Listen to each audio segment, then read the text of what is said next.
Chapitre V. Animez votre exposé. Peu après la Première Guerre mondiale, je travaillais à Londres, avec Lowey Thomas qui donnait une série de conférences très intéressantes sur Allenby et Lawrence d'Arabie dans des salles combles. Un dimanche, je me promenais dans Hyde Park et je m'arrêtais près de Marble Arch. Là où tout orateur, de quelque conviction politique ou religieuse que ce soit, a le droit d'exposer ses idées. J'écoutais. Un catholique expliquait l'infaillibilité du pape, je me mêlais à un autre groupe pour entendre un socialiste dire ce qu'il pensait de Karl Marx. J'entendis un troisième orateur déclarer pourquoi il était juste et normal qu'un homme ait 4 femmes. Puis, je m'éloignai et j'examinai les 3 groupes. Le croiriez-vous? L'homme qui défendait la polygamie était le moins entouré, à peine 4 ou 5 personnes, alors que le nombre des auditeurs des 2 autres augmentait de minute en minute. Je me demandais pourquoi. Était-ce la différence des sujets? Je ne crois pas. Cela, comme je m'en rendis compte en les observant, était dû aux orateurs. Celui qui discourait sur les avantages d'avoir 4 femmes ne semblait pas lui-même le désirer. Mais les 2 autres orateurs se rangèrent de son côté. D'autres commençaient à douter. Je leur demandai ce qui les avait fait changer d'avis. L'un après l'autre, ils m'affirmèrent que la sincérité manifeste de l'orateur, sa croyance évidente et profonde avait fait douter du bon sens lui-même. Devant cette manifestation de crédulité collective, j'écrivis au ministère de l'Agriculture, avec mes excuses pour une question aussi absurde. Il me fut répondu qu'on ne pouvait, bien sûr, obtenir du pâturin, ou n'importe quelle plante, en semant seulement de la cendre de noyer. Une autre lettre, ajoutait-on, avait été écrite de New York et posait la même question. L'orateur était si sûr de son fait qu'il avait écrit lui aussi. Cet incident m'a donné une leçon que je n'oublierai jamais. Si quelqu'un possède une conviction sincère, il aura des partisans même s'il prétend qu'il peut obtenir du pâturin des prêt à partir de cendres. Combien plus nos convictions s'imposeront si elles sont fondées sur le bon sens et la vérité. Presque tous les orateurs se demandent si le sujet qu'ils ont choisi intéressera les autres.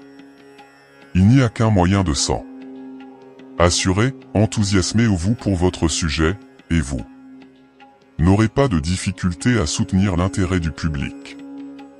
Il y a peu de temps, un participant de Baltimore nous prévint que si on persistait à attraper les poissons de roche de la baie de Chesapeake avec la méthode actuelle, cette espèce serait éteinte d'ici à quelques années.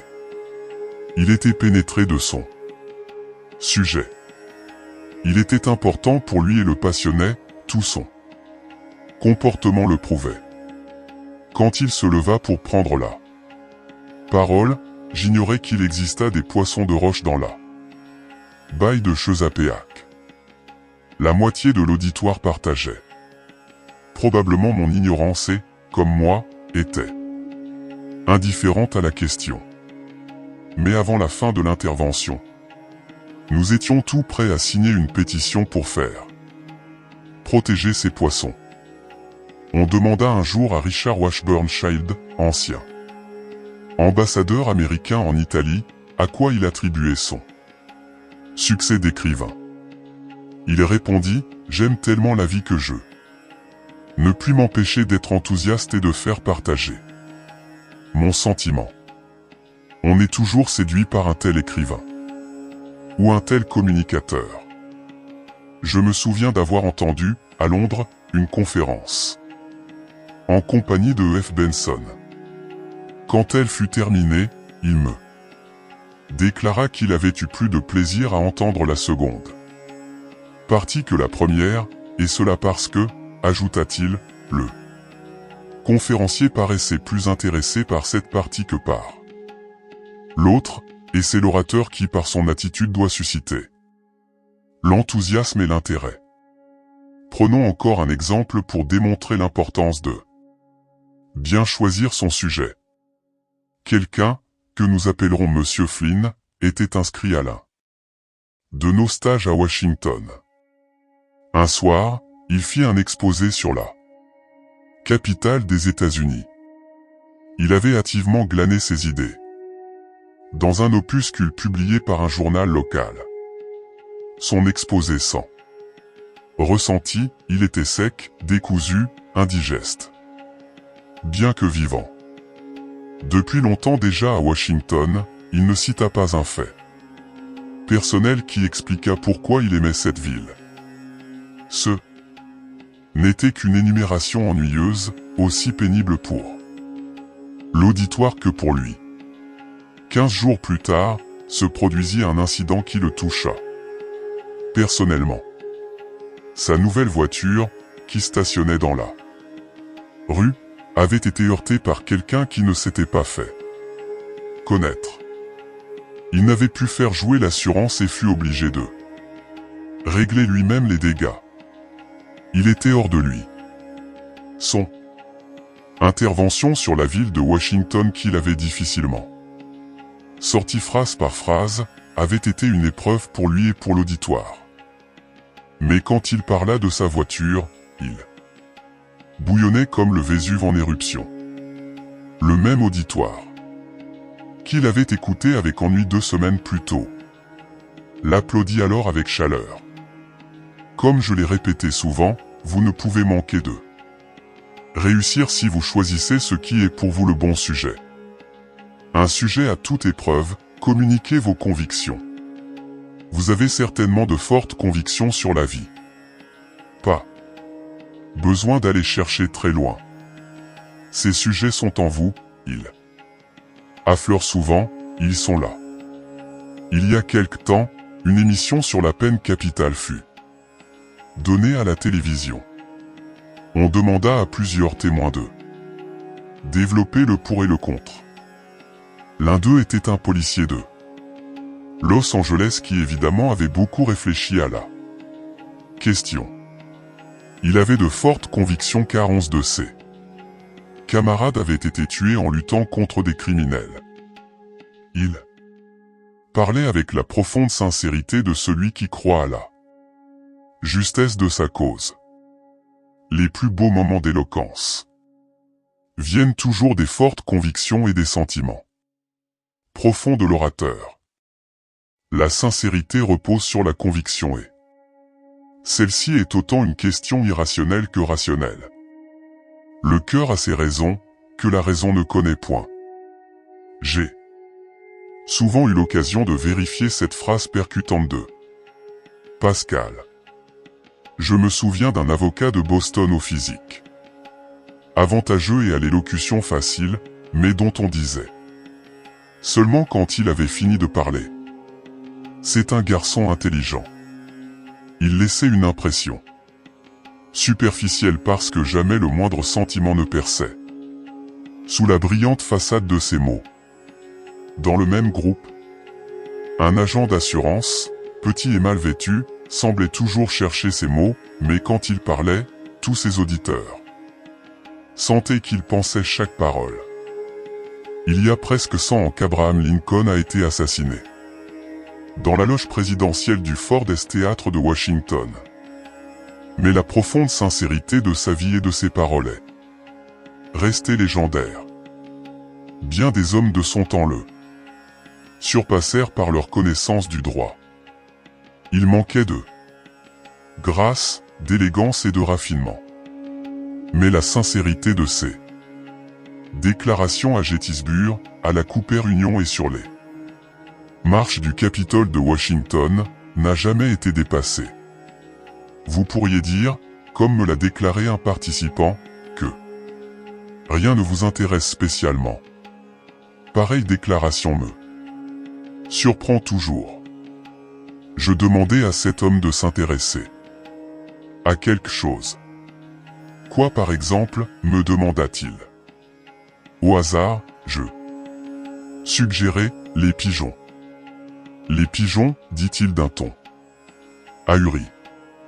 Oui, répondis-je, les pigeons. Sortez, allez dans un jardin et observez-les. Donnez-leur à manger. Allez dans une bibliothèque et documentez-vous. Ensuite revenez-nous-en parler. Quand il revint, il n'était plus décontenancé. Il commença à parler des pigeons avec la ferveur d'un colombophile. Au moment où je l'arrêtais, il disait avoir lu 40 livres sur les pigeons. Ce fut une des plus intéressantes interventions que j'ai entendues. Documentez-vous le plus possible sur ce qui, pour vous, est un bon sujet. Plus vous le connaîtrez, et plus vous serez enthousiaste. Percy H. Whiting, l'auteur des 5 grandes règles de la vente, encourage les commerciaux à ne jamais cesser de se documenter sur les produits et les services qu'ils vendent. Il ajoute, plus vous en saurez sur un bon produit, plus vous serez enthousiaste. C'est vrai aussi pour les sujets que vous traitez. Plus vous les posséderez, plus vous serez convaincu et enthousiaste. Deuxièmement, revivez les événements que vous décrivez. Supposons que vous racontiez comment un agent vous a arrêté pour excès de vitesse. Vous pourriez le faire froidement comme un témoin. Mais comme cela vous est arrivé personnellement, vous exprimez vos sentiments.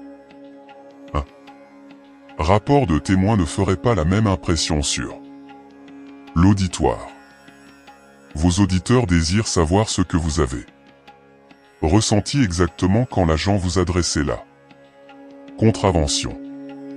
Par conséquent, plus vous revivrez la scène et ferez renaître vos émotions, plus votre récit sera vivant. C'est pour entendre et voir s'exprimer des sentiments que nous allons au théâtre et au cinéma. Nous craignons tant de laisser percer nos sentiments devant des tiers que nous devons aller au spectacle pour voir des acteurs exprimer leurs émotions. Lorsque vous parlez en public, vous suscitez l'intérêt dans la mesure où vous l'éprouvez vous-même. Ne refrénez pas vos sentiments sincères. N'étouffez pas votre enthousiasme. Montrez à vos auditeurs combien vous avez envie de parler de votre sujet, et vous capterez toute leur attention. Troisièmement, montrez-vous convaincu. Quand vous vous avancez devant votre auditoire, partez gagnant, n'ayez pas l'air de monter à l'échafaud. Même si votre allure est feinte. Cela vous aidera et donnera à l'auditoire le sentiment que vous avez quelque chose d'important à dire. Avant de parler, respirez profondément. Ne regardez pas la décoration de la salle et du podium. Tenez-vous droit, la tête haute. Vous allez dire quelque chose qui vaut la peine d'être entendu et tout dans votre attitude doit le faire comprendre nettement. C'est vous le maître. Selon le conseil de William James, faites comme si vous l'étiez.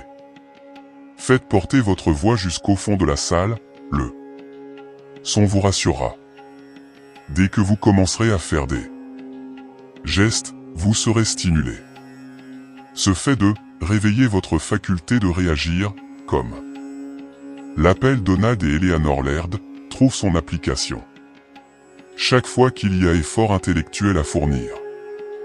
Dans leur livre technique pour acquérir une bonne mémoire, les Laird parlent du président Theodore Roosevelt comme d'un homme qui a traversé la vie avec une énergie, une fougue, un enthousiasme qui sont restés célèbres. Il était passionnément intéressé, ou feignait de l'être, par tous ceux qu'il entreprenait. Teddy Roosevelt était le symbole vivant de la philosophie de William James, faites comme si vous étiez convaincu et vous deviendrez naturellement convaincu. Rappelez-vous toujours ceci, c'est en agissant comme si vous étiez convaincu que vous finirez par être intimement convaincu.